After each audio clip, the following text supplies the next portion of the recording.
تیسری عالمی جنگ کا وقت بہت قریب آ چکا ہے، لیکن ہم لوگوں کو ابھی تک اس کا احساس تک نہیں ہے۔ ایک ایسی خوفناک عالمی جنگ جس کا ذکر تینوں ابراہیمک ریلیجن کے اندر یعنی جیوز، کرسچینٹی اور اسلام تینوں کے اندر موجود ہے۔ ایک ایسی جنگ جس کے بارے میں 1400 سال پہلے اللہ کے رسول نے امت کو بتا دیا تھا کہ یہود و نصارہ یعنی یہودی اور کرسچن اور منافق مسلمان یہ سب ایک طرف ہو جائیں گے اور مسلمان حق کا ساتھ دینے والے ایک طرف۔ اور آج ہماری آنکھوں کے سامنے یہود و نصارہ کا اتحاد نیتن یاہو اور ڈونلڈ ٹرمپ کی قیادت کے اندر نیٹو کی صورت اکٹھا ہو چکا ہے، جس نے ہر ممکن کوشش کی کہ ڈیوائیڈ اینڈ رول کے ذریعے مسلمانوں کو آپس میں لڑوا کر اتنا کمزور کر دے کہ یہ کبھی بھی اکٹھا ہونے کے بارے میں سوچ بھی نہ سکیں، کبھی ملکی مفاد کو لے کر تو کبھی مسلک کو تو کبھی نسل پرستی کو لے کر۔ لیکن اللہ کا وعدہ اور نبی کی پیشن گوئی ہر صورت سچ ہونا ہی ہے، اس کو کوئی چاہ کر بھی نہیں ٹال سکتا۔ قطر پر حملے کے بعد اب دوحہ قطر کے اندر تمام بڑے مسلم ملک اکٹھے ہو کر اپنے مسلم نیٹو اتحاد بنانے پر تیزی سے کام کر رہے ہیں، یعنی سیم وہی پیشن گوئی اب بہت جلد پوری ہوتی نظر آ رہی ہے، جہاں پر ایک طرف یہود و نصارہ کا اتحاد نیٹو کی صورت موجود ہے تو دوسری طرف مسلمانوں کے نیٹو کا اتحاد، اور بہت جلد یہ اتحاد تیسری عالمی جنگ کو شروع کر سکتا ہے۔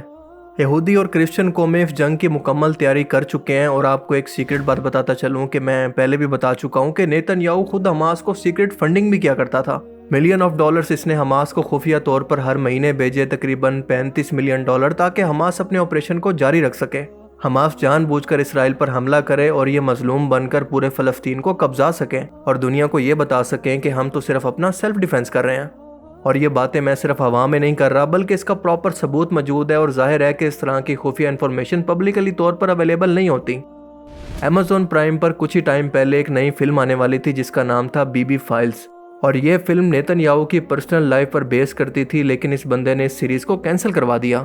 اور ایسا اس لیے کیونکہ اس فلم کے اندر یہ دکھایا گیا تھا کہ یہ بندہ کتنا بڑا رن مرید ہے، اس کے آدھے سے زیادہ لائف کے فیصلے یا پولیٹیکل فیصلے اس کی بیوی خود لیتی ہے، اور اس کی بیوی حد سے زیادہ شراب پیتی ہے اور اس کو مہنگے گفٹ بہت زیادہ پسند ہیں، اور یہ بندہ یعنی نیتن یاہو کئی قسم کے سیکس سکینڈلز کے اندر اور کرپشن کیسز کے اندر بھی ملوث ہے، اور اس کا ٹرائل بھی چل رہا ہے۔ لیکن ہر بار یہ کوئی نئی جنگ چھیڑ کر اس مقدمے کو فیس نہیں کرتا کہ جنگ کی صورتحال کے اندر میں کیسے اپنے مقدمات کا سامنا کر سکتا ہوں، اور ظاہر ہے کہ ان سکینڈلز میں سے ایک کرپشن سکینڈل اس کا حماس کو فنڈ کرنے سے بھی متعلق ہے، جہاں پر اس کے باقاعدہ سگنیچر بھی موجود ہیں۔ ظاہر ہے کہ یہ کچھ بھی کر لے جھوٹ نہیں بول سکتا، کیونکہ ڈاکومنٹیشن کے مطابق جو کچھ بھی ہوگا وہ بالکل سامنے آ جائے گا، اور ان ڈاکومنٹس کے مطابق $35 ملین کی اماؤنٹ ہر مہینے بھیجی جاتی رہی، جو کہ کل ملا کر $1 بلین سے زیادہ کی رقم بنتی ہے۔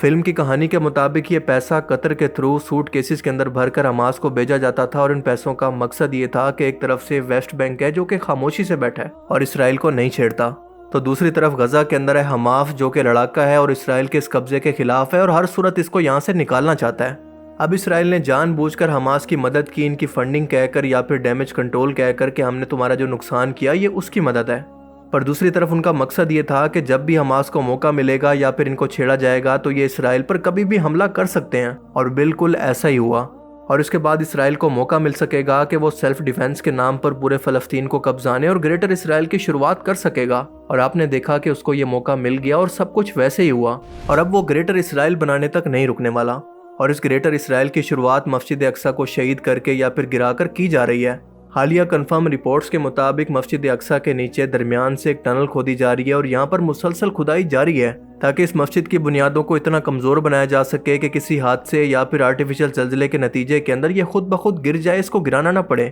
اور یہ دنیا کو یہ بتا سکیں کہ ہم نے تو مسجد اقصی کو شہید نہیں کیا بلکہ یہ خود حادثاتی طور پر گر گئی ہے۔ امریکی وزیر خارجہ مارکو روبیو قطر پر حملے کے بعد اسرائیل کے دورے پر ہیں۔ دورے کے دوسرے دن اسرائیل میں امریکی سفیر مائک حقابی کے ساتھ مسجد اقصی کے نیچے کھودی گئی متنازع سرنگ کا دورہ کیا، دیواریں گریا بھی گئے، نیتن یاہو کے ساتھ کھڑے ہو کر تالمودی عبادت کی دعائیں مانگی، ایک یادگاری کتاب پر دستخط کیے۔ عین اس وقت مسلم اور عرب حکمران قطر کی حمایت میں دوحہ میں جمع ہیں۔ اور دوسرا مقصد مسجد اقصی کے نیچے کھدائی کرنے کا یہ ہے کہ ان لوگوں کا ماننا ہے کہ مسجد اقصی کی جگہ پر ہیکل سلیمانی موجود تھا، جو کہ ٹائٹس نامی رومی بادشاہ نے دوسری مرتبہ یروشلم پر حملے کے دوران تباہ کر دیا تھا، اور اسی ہیکل سلیمانی کے تباہ شدہ ملبے کے نیچے ممکنہ طور پر ان کے قبالہ جادو کی اصل کتابیں اور اس کے علاوہ تابوت سکینہ بھی موجود ہو سکتا ہے، اور اس کے علاوہ بھی ان کی کئی مشہور مقدس ترین نشانیاں اور اس کے علاوہ کئی نوادرات بھی اس کے نیچے دفن ہو سکتے ہیں۔ اور تیسری مرتبہ ہیکل سلیمانی کو بنانے سے پہلے انہیں یہ سب کچھ تلاش کرنا ہے جس کی کھدائی مسلسل جاری ہے، اور پھر اس کے بعد اگلا مرحلہ ہوگا لال بچیا کی قربانی، اور پھر اس کے بعد مسجد اقصی کو گرا کر یہ ہیکل سلیمانی کو تیسری مرتبہ تعمیر کریں گے۔ حدیث مبارکہ کے اندر ایک عالمی جنگ ہرمجدون کا یا پھر ملحمۃ العظمیٰ کا ذکر آتا ہے، جس کے مطابق اللہ کے رسول نے فرمایا کہ رومی فوجیں یعنی آج کے دور کا نیٹو، جس کے اندر امریکہ اور یورپ شامل ہے، مسلمانوں کے ساتھ مل کر ایک معاہدہ کر کے ایک مشترکہ دشمن سے لڑیں گے۔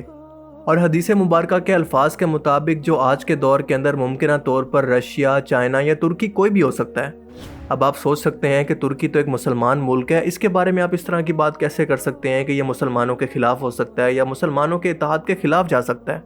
لیکن ترکی کے چانسز اس لیے زیادہ ہیں کہ مستقبل کے اندر یہاں پر کوئی ایسی لبرل یا پھر ایسی امریکہ نواز حکومت آ سکتی ہے جو کہ جرمنی کی طرح پوری دنیا پر اپنی حکومت کا خواب دیکھے، کیونکہ آج بھی ترکی کی آدھی سے زیادہ آبادی ویسٹرن اور لبرل سوچ کی مالک ہے، خاص طور پر سائپرس کے اندر۔ اور ویسے بھی حدیث مبارکہ کے اندر قرب قیامت سے پہلے قسطنطنیہ کی تباہی کا ذکر ملتا ہے، یعنی ترکی کا۔ اور تیسری وجہ ہے کہ نیٹو اتحاد مل کر اس عظیم سلطنت کو، جو کہ ان کی رومی حکومت کا سینکڑوں سالوں تک کیپٹل تھا، اس کو واپس لینا چاہتے ہیں۔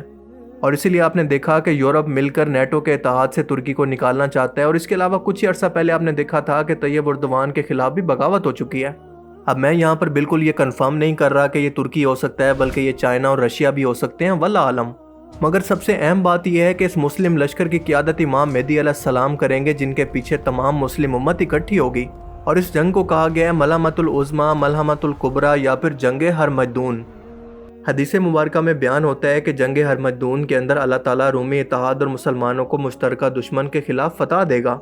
لیکن اس فتح اور کامیابی کے بعد رومی یا پھر کرسچن ملک اپنا اصل چہرہ دکھائیں گے، اور مسلمان اور رومیوں کے اندر ایک اختلاف پیدا ہوگا، اور یہی اختلاف ایک بہت بڑی جنگ کو شروع کرے گا، جس کو جنگ ہرمجدون یا پھر ملحمۃ العظمیٰ یا پھر ملحمۃ الکبریٰ کہا گیا ہے۔ اس خونخوار جنگ کے اندر یہودی بھی کرسچن اتحاد کے ساتھ ہو جائیں گے، یعنی ایک طرف تمام کفار مسلمانوں کو ختم کر کے ان کا نام و نشان مٹانا چاہتے ہوں گے، تو دوسری طرف مسلمان یہود و نصارہ کے وجود سے سرزمین کو پاک کرنا چاہتے ہوں گے، یعنی آپ اس کو غزوہ خندق پارٹ 2 کہہ لیں۔ اللہ کے رسول صلی اللہ علیہ وسلم نے فرمایا کہ یہ جنگ اتنی شدید ہوگی کہ جس کے بعد ایسی لڑائی دنیا نے کبھی نہیں دیکھی ہوگی۔ پرندے جب اس جنگ کے ختم ہونے کے بعد لاشوں کے اوپر سے گزریں گے تو تھک کر گر جائیں گے، یعنی اتنی زیادہ لاشیں ہوں گی کہ ختم ہی نہیں ہوں گی، خاندانوں کے خاندان ختم ہو جائیں گے۔ یہ جنگ شام کے علاقے کے اندر ہوگی، دمشق یا پھر اس کے آس پاس کے میدانوں کے اندر۔ اور آج بھی آپ دیکھ لیں کہ دنیا کی تمام بڑی طاقتوں کے لیے یہ ایک پلے گراؤنڈ بن چکا ہے، دنیا کی تمام بڑی طاقتیں یہاں پر اپنی پاور کو شو کروانے کی کوشش کر رہی ہیں۔ ملحمۃ العظمیٰ کے بعد مسلمانوں کو فتح ملے گی اور آخر کار اسلام کا پرچم پھر سے بلند ہوگا۔ یہودی قوم شکست کھا کر بچ کر ایک غرقد نامی درخت کے اندر پناہ لیں گے، لیکن مسلمان ان کو وہاں بھی چن چن کر قتل کریں گے، اور پھر اس کے بعد ظہور ہوگا دجال کا، اور اس کے مقابلے میں حضرت عیسیٰ علیہ السلام آسمان سے نازل ہوں گے، دجال کو قتل کریں گے، اور آخر کار مسلمانوں کی عالمی قیادت اور امن قائم ہوگا۔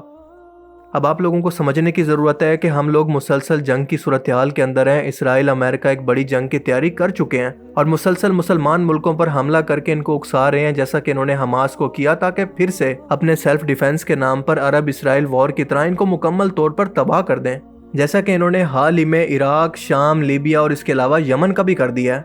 اور دوسری طرف انتہائی افسوس کے ساتھ کہنا پڑ رہا ہے کہ مسلم امت کو ہوش تب آیا جب خود اپنے گھر پر حملہ ہوا۔ آپ اندازہ کریں کہ 2 سال سے غزہ کے بچے بھوک، خوف، دہشت سے تڑپ رہے ہیں، بے گھر ہیں، لیکن کسی کو خیال نہیں آیا کہ ان بیچاروں کی مدد کے لیے بھی کوئی اتحاد بنا کر طاقت سے اسرائیل کو روک سکیں۔ کیا آپ جانتے ہیں کہ پچھلے جمعے غزہ کے اندر تاریخ کا سب سے مختصر ترین خطبہ دیا گیا، جس کے اندر امام صاحب نے ایک تباہ حال مسجد پر کھڑے ہو کر لوگوں سے کہا کہ اے لوگوں، میں بھوکا ہوں، کمزور ہوں، مجھ میں بولنے کی ہمت نہیں ہے، اور میں اچھی طرح سے سمجھتا ہوں کہ آپ کا حال بھی میری طرح کا ہی ہے، آپ لوگوں میں بھی میری نصیحت سننے کی طاقت نہیں ہے، لہٰذا سب کھڑے ہو کر صفیں درست کر لیں۔ آپ ذرا ایک لمحے کے لیے ان لوگوں کی تکلیف کا اندازہ لگانے کی کوشش کریں۔ پر افسوس اس بات کا ہے کہ جب سعودیہ کے اوپر سے گزر کر اسرائیلی میزائل قطر دوحہ تک پہنچے تو ان لوگوں کو خیال آ گیا کہ اب ہمیں بھی مل کر کچھ کرنا ہوگا۔ سعودی عرب نے پاکستان کے ساتھ مل کر پہلی بار 50 سالوں کے اندر میوچل ڈیفنس ایگریمنٹ کر لیا ہے، جو کہ بہت ہی اچھی بات ہے، دیر آئے درست آئے، جس کے مطابق پاکستان پر حملہ سعودیہ پر حملہ، جبکہ سعودیہ پر حملہ پاکستان پر حملہ تصور ہوگا۔ اب اس خبر کے بعد اسرائیل تو دکھی تھا ہی، لیکن لیکن ہم سے زیادہ دکھی 2 اور لوگ تھے۔ اور اسی حملے کے بعد قطر نے تمام مسلم ملکوں کو بلا کر مسلم نیٹو بنانے کا اعلان بھی کر دیا۔ پر اس اتحاد کے بعد یہ بات تو واضح ہو گئی ہے کہ آخری جنگ عظیم کا وعدہ بہت جلد سچ ہونے والا ہے۔ دنیا باقاعدہ طور پر کفر و شرک اور حق کے دو گروہوں کے اندر تقسیم ہو چکی ہے۔ ہر یورپین ملک اس جنگ سے پہلے اپنے خفیہ بنکر تیار کر رہا ہے۔ اسرائیل مسلسل غرقت کے درخت لگا کر لال بچہ کی قربانی اور مسجد اقصی کو شہید کرنے کی تیاری کر رہا ہے، جس کے بعد اس کے مطابق تیسری مرتبہ وہ ہیکل سلیمانی کو تعمیر کرے گا، جس کے بعد ان کے مطابق دجال کا ظہور ہوگا، اور ان کے مطابق ہیکل سلیمانی کے اندر وہ حضرت داؤد علیہ السلام اور حضرت سلیمان علیہ السلام کے تخت کی جگہ یا پھر ان کے بیٹھنے کی جگہ کا پتھر یہاں پر لا کر رکھیں گے، جو کہ اس وقت برٹش پارلیمنٹ کے اندر ایک چرچ کے اندر رکھا ہوا ہے، اور برطانیہ بھی نیٹو اور اسرائیل کا پکا اتحادی ہے، اور ان کے مطابق وہ اسی پتھر پر لا کر دجال کی تاج پوشی کریں گے، اور پھر اس کی قیادت کے اندر وہ اپنی عظیم سلطنت یعنی گریٹر اسرائیل کو پھر سے بنائیں گے، اور یہ سلطنت پوری دنیا کو کنٹرول کرے گی۔ ان تمام حالات کو دیکھ کر آپ کہہ سکتے ہیں کہ دنیا کے اندر اس وقت جو بھی ہو رہا ہے دراصل اسی دجال کی آمد کے لیے ہو رہا ہے۔ تمام چیزیں ایک دوسرے کے ساتھ جڑی ہوئی ہیں، جن کو اگر الائن کرنے کی کوشش کریں تو یہ ہمیں اسی جنگ عظیم کی طرف لے کر جا رہی ہیں، جس سے ہم ابھی تک بے خبر ہیں، پر ہمارا دشمن نہیں۔ اللہ تعالیٰ سے دعا ہے کہ وہ ہمیں سمجھنے کی اور نیک عمل کرنے کی توفیق عطا فرمائے۔ آمین۔